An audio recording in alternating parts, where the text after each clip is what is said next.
if it weren't for the Wonder Years, we wouldn't have had an understanding of how to have done this properly. They allowed me to be a participant in a bunch of stuff. I was in one of their music videos as a Oh, that's wrestling awesome. comment. Yeah, I was like a wrestling commentator in one. They have a lyric about that says Drew's too busy sexting when they let me sell merch for them on a tour. I'm going out, I gotta go. I'll bang a rang on the radio.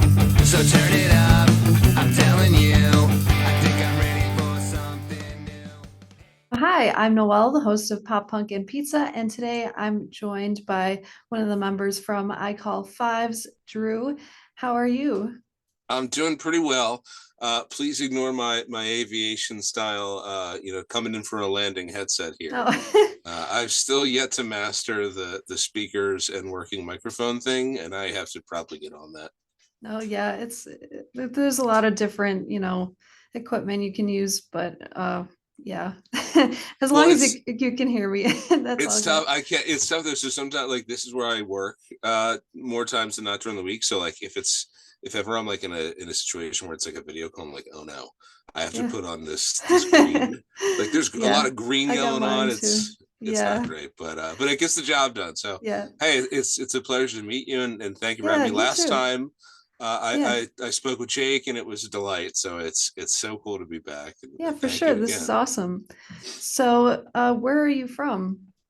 I am from South New Jersey. It's a little town called Washington Township, but there's actually a couple of Washington Townships in New Jersey. So Okay, we typically just go with the Philadelphia suburbs in New Jersey.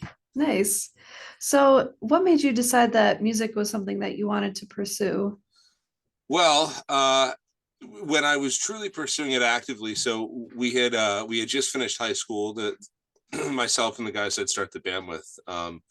And we were 17 or 18 years old, and it was just like, oh man, like community college, like Yeah, that, or like trade school. Not that there's anything wrong with either of those routes, but we kind of looked at it and realized like if ever there was an opportunity to to follow your dreams, it was that time. So we started the band literally the summer that we graduated high school in 2006, okay, and from '06 until about 2013ish, that's what we did full time. And then unfortunately, around 2013, 2014 or so, it was just like, oh shit, like this was a real fun time, but it's hard to pay a cell phone bill. So we stopped for a while.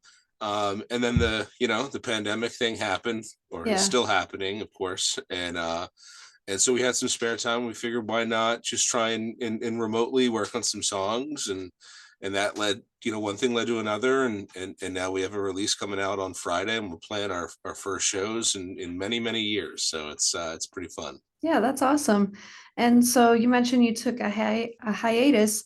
And so do you think your songwriting process has changed since then? Certainly, yeah. So I mean, one of the big things when we were actively playing was you had to, keep it going, and you had to continuously be writing and playing, and every sort of thing was a deadline. So to come back several years later and not have the pressure of, oh man, like we have to do this tour, and how are we gonna scrape the gas money, or and luckily like later in our stages, um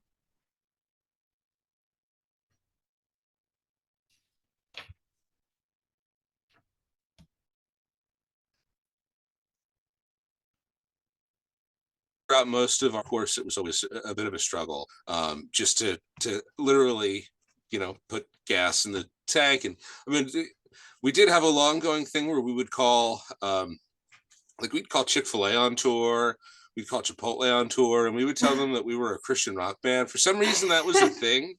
What? Uh, so yeah. So we had actually called so many Chipotle. Well, so Chipotle used to let you call and just say like, if you're in a band, they might give you food. But we had hit a point where we had called so many Chipotles. They're like, bands have to stop calling us. We're not giving you a burrito.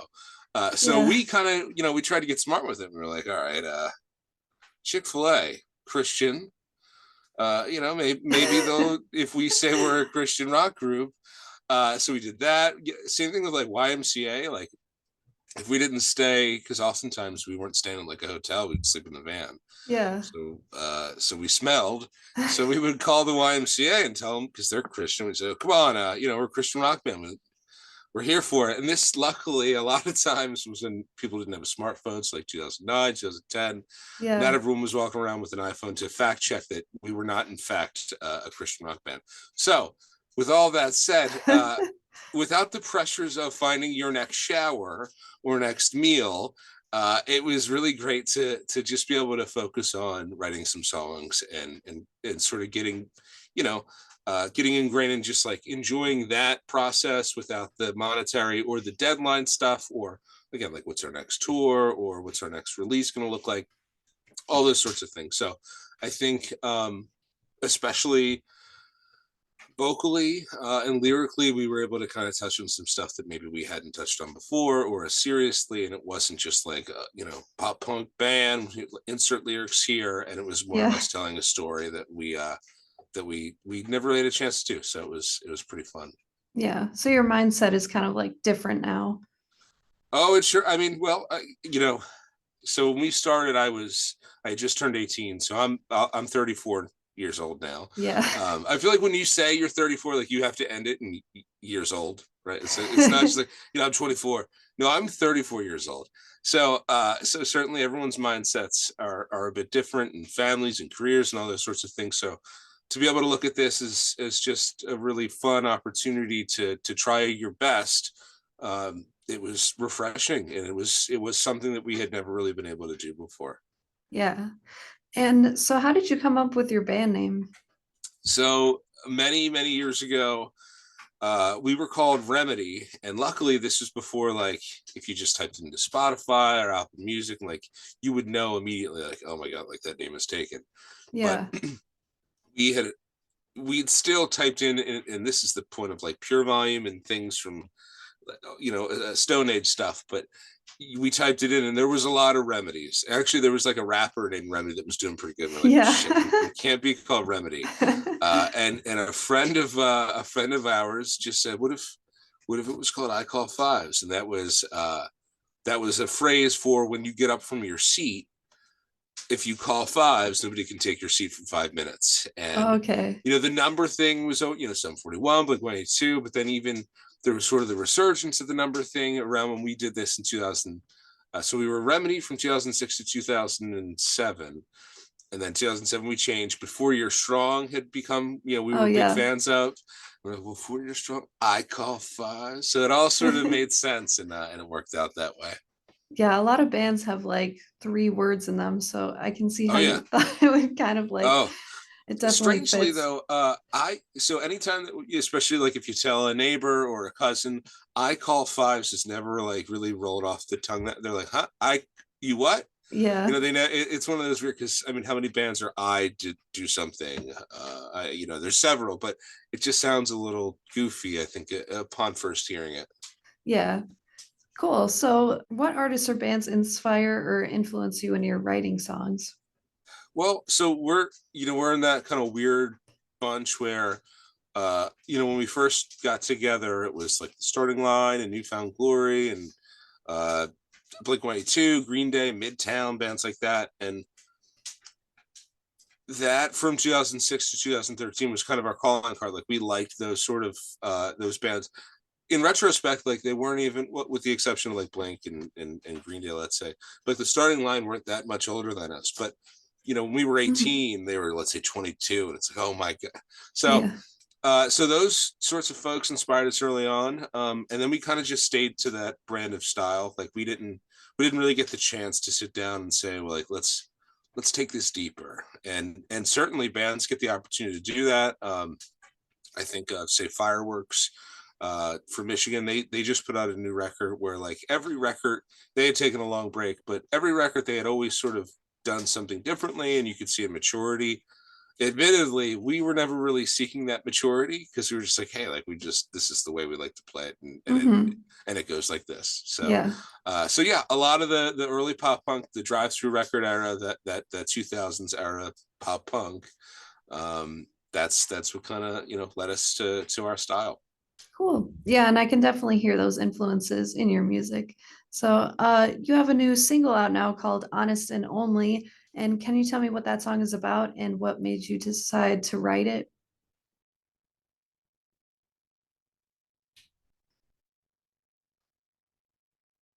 Approach was we were able to find with the time on our hands and the pandemic stuff. Our singer Jeff, probably he might admit that for a lot of our catalog, it was sort of just like, oh, this just sounds like the lyric that fits the melody. And like I used to, with him, most of us would all like come up with lyrics and ideas. It never necessarily made a ton of sense. So this time I give him so much credit because he really took pride in making a song that was so personal to him. And this song's actually about his wife. She has some medical troubles, and the song's really about like, finding love and realizing you have it, and it's fragile, and all sorts of deep Yeah. and really really real tones. So, gosh, I say this lightheartedly, but it's too bad that it took illness for our Jeff to tap into that. But yeah, a very personal note for him, and it's ultimately about, like I said, just sort of while you have it, enjoy it, and life's pretty fucking fragile, Mhm. sadly. Yeah, I mean, a lot of times great songs come from like dark places, so makes a lot of sense. And so what was the process like of writing that song? Like how did you kind of like collaborate on the So lyrics or like the music?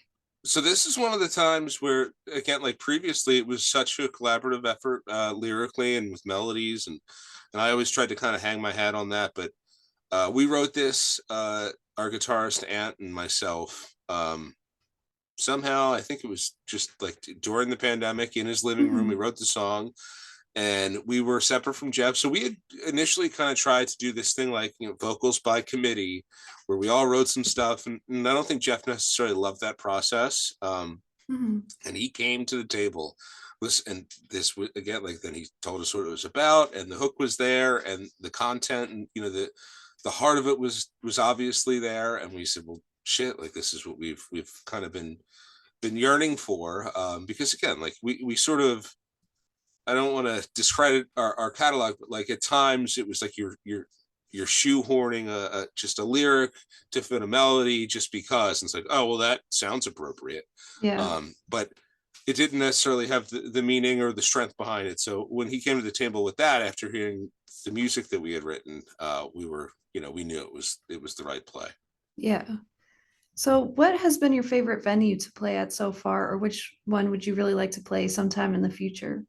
So I mean, we got to play like near stadiums in Australia with and there's a poster in my house, and I'm pretty sure that I mentioned this to Jake.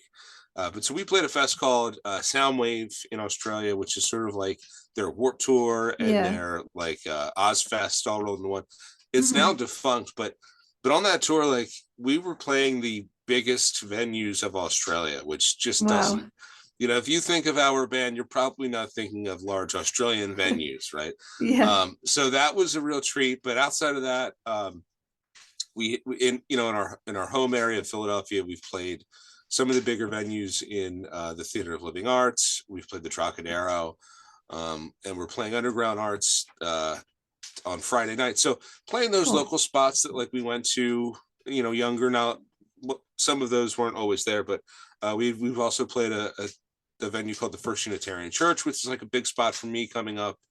Younger, I saw a ton of really cool shows there. So I would say the hometown stuff was really the big things, but we also along the way had some interesting ones like Webster Hall in New York. There was the House of Blues in Boston. So Oh yeah. there's certainly been some interesting ones. But I have to admit that the Philadelphia stuff always sort of felt a little bit more personal for me. Cool. And what has been your favorite band to tour with so far? Because you've like supported bands like The Wonder Years and Senses Fail and The Story So Far. So do you have any like favorite bands that you've kind of toured with? So for us, I mean, it's probably easiest just to say, I mean, the one, if it weren't for the Wonder Years, we wouldn't have had an understanding of how to have done this properly. I mean, they took us on our first full US tour and then we toured with them after. But they helped me, they allowed me to be a participant in a bunch of stuff. I was in one of their music videos as a Oh, that's wrestling awesome. comment. Yeah, I was like a wrestling commentator in one.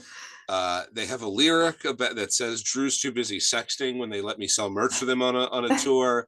And so their singer Dan, he let me quote unquote tour manage. It was his show. He just let me kind of sit in the car with him on one of his acoustic runs years ago with his Aaron West project. Casey, the guitar player, just recorded us. So those guys have been just so helpful from the start. And I suspect, had we not met them, that we probably wouldn't have gotten an opportunity to do the things that we got to do. So Yeah. they are certainly the easy answer.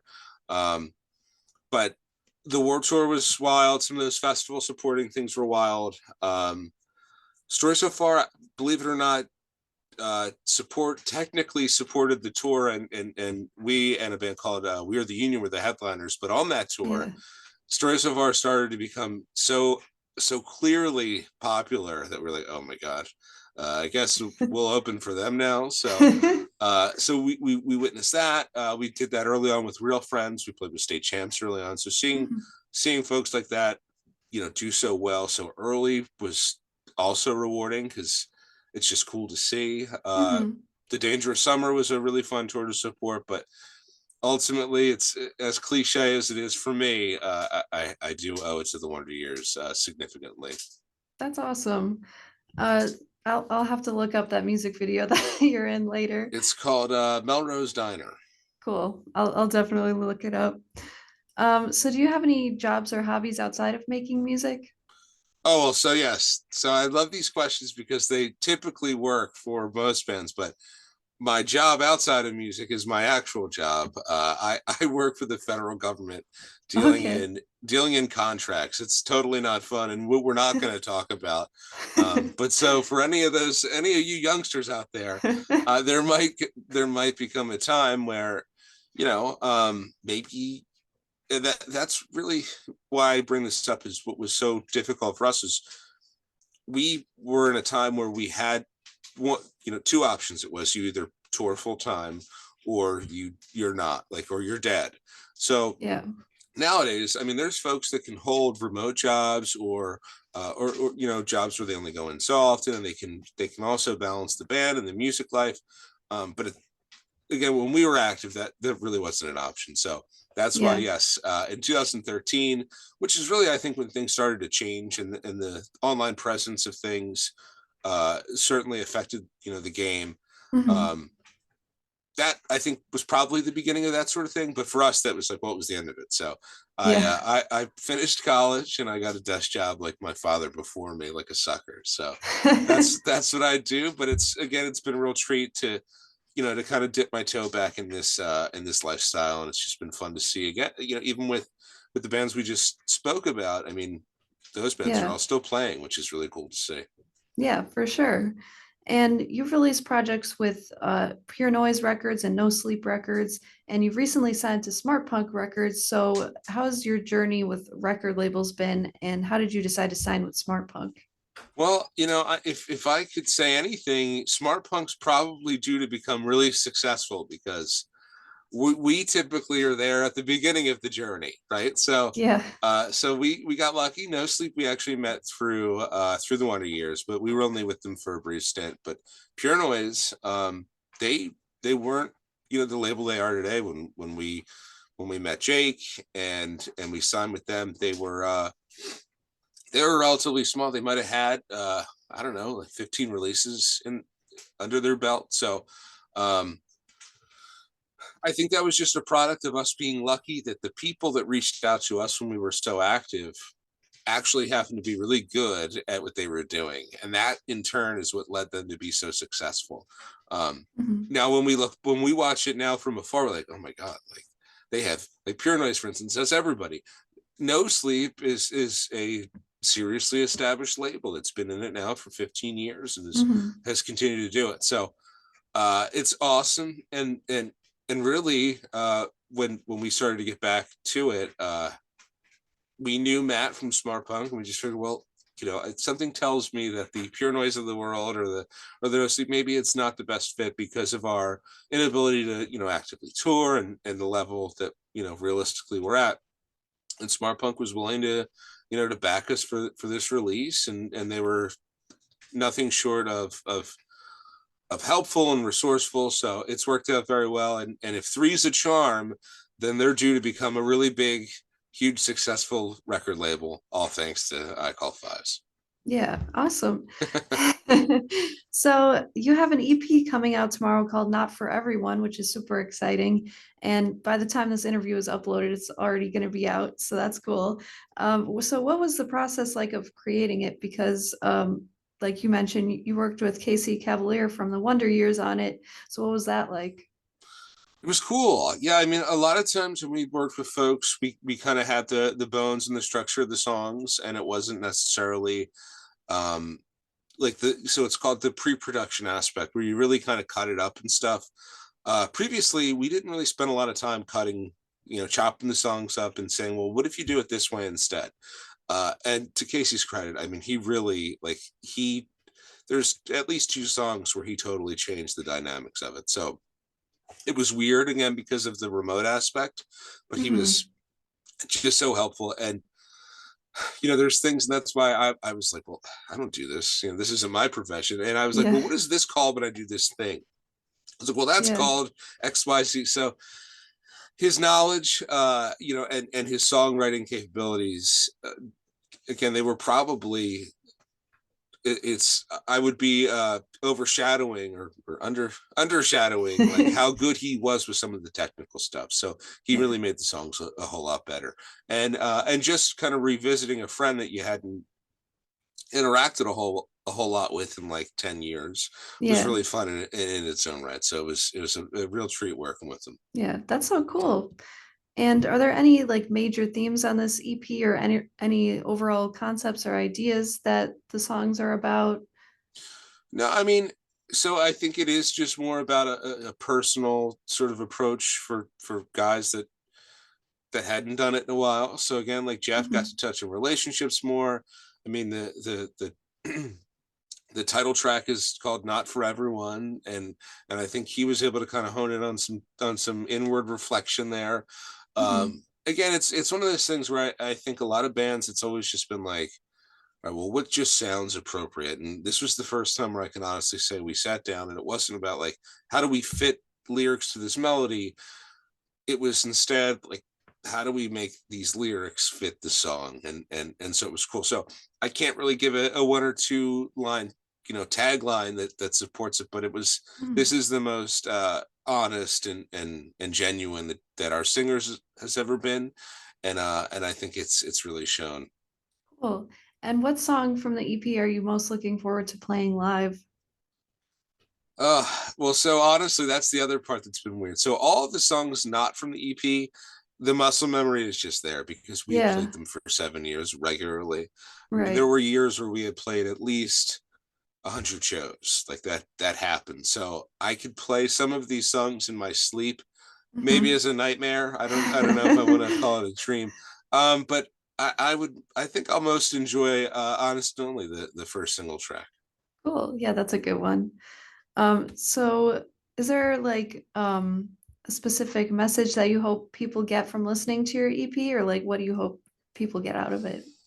I mean, I think part of it is just that for us, like I said, it was sort of an opportunity for us to kind of give it another shot, but not only another shot, but like a more genuine shot.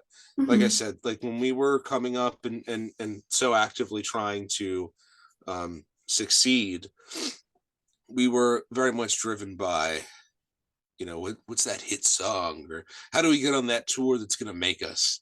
And it's easy to kind of fail yourself artistically. And this is not to sound really lame, but it was hard to be honest with ourselves, I think, as musicians. And so time, if nothing else, having the COVID stuff going on and the time that we were granted from that, I think it just gave us a chance to write our most honest stuff. And I don't think that, and I hope that there's a 15-year-old version of myself, like when I first was listening to take this to your grave, or Taking Back Sunday, or Yeah. whatever.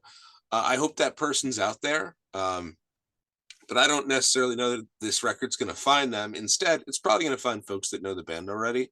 And I just hope that for the folks that have listened to us before, they think like, oh shit, like they really were honest here. And this was this was their dignified attempt at being true to themselves. And that's pretty rewarding in the grand scheme of things. Yeah. That's like pretty important, I think. So, are there any guitars or gear that you particularly liked using on this EP, or like So the any? one thing I did not, I'm sorry, not to cut you off. Oh, I go always ahead. promised, I promised myself I would never replace my American Fender P bass. So I've used that since 2009 on everything I've ever done. Okay. So that I intend to hand down to, if not my child, then my dog, or whoever succeeds me. But I have an American P bass that I got in 2009 that I intend to have until the end of time. Casey, however, did try and poach it from me, and it's just Okay. not for sale. Yeah. That's funny. So have there been any challenges when you were recording, or any lessons that you learned so far that you might keep in mind when working on your future songs? No, I mean, honestly, it's interesting because the remote aspect, it sort of makes you prepared because you have it in hand. And again, not to really date myself, but when we were actively writing a lot, from 2006 to 2012, I had maybe gotten an iPhone in 2010. So Yeah. I had a phone that was truly, record or recording capable for 2 years by the time that we were done. Having a literal, computer in your hand, it's very helpful. So Yeah. for us to be able to dissect the songs remotely, that's a whole different game. Because again, before we had like an old mixer, and everyone, you'd always need to then have the laptop to hook up to the mixer, and then you could send it to everyone's email, and then you can't listen until you get home. So that aspect of it, it's funny because we're only talking about 2011, let's say, in the instance of when we were writing our full length, but those 12 years are like it's like dog years, because when it comes to tech and songwriting and all that kind of stuff, it's quite different. So so if anything, I think it was just a lot easier for us because we could actually sit and listen in bed, or on the toilet, or so. Not that I did it on the toilet, but you could listen wherever you want, and you have it in your hand, which is something we couldn't have said before. Yeah. And are there any songs you would really like to cover in the future? I have to admit, the cover thing, it's not for me so much. I think we did do a cover of Third Eye Blind's How's It Gonna Be. Yeah. We're going to be playing it this weekend, and we're supporting an amazingly awesome karaoke band where they play the hits of the 2000s, and folks in the crowd sing it. I just find it hard because it's a lot of stuff to learn and do. So Yeah. I've always kind of been partial to my stuff, even though it's not nearly as good as the hits. Cool. And since this is the Pop Punk and Pizza podcast, I wanted to ask, what's your favorite kind of pizza? Honestly, I like to keep it plain. Yeah. I guess I'll show my like Philadelphia or whatever roots. I do like it's called an upside down. So I like when the pizza, it's literally it's a square. Well, sometimes it's a square, but it's the square, and then it's cheese and then the sauce on top. Okay. And I'm a big fan of that. Yeah. I've had But that. I wasn't going to before. tell you pineapple or anything like that. Yeah, don't worry. No, I don't like pineapple either. But my favorite is like margarita pizza. Sure. Yeah, but so not the regular old cheese and sauce, the way it's typically served. Okay, cool. So when is your next show? So we're playing this. So today is Wednesday, March 1st. We're playing Friday, March 3rd in Philadelphia at Underground Arts, and Saturday, March 4th at Amityville Music Hall in Amityville, New York. Nice. We have not been there in 9 years, so it's wow. It'll be interesting. Yeah, for sure. And where can our listeners find your music? So we're available anywhere that you stream music, YouTube.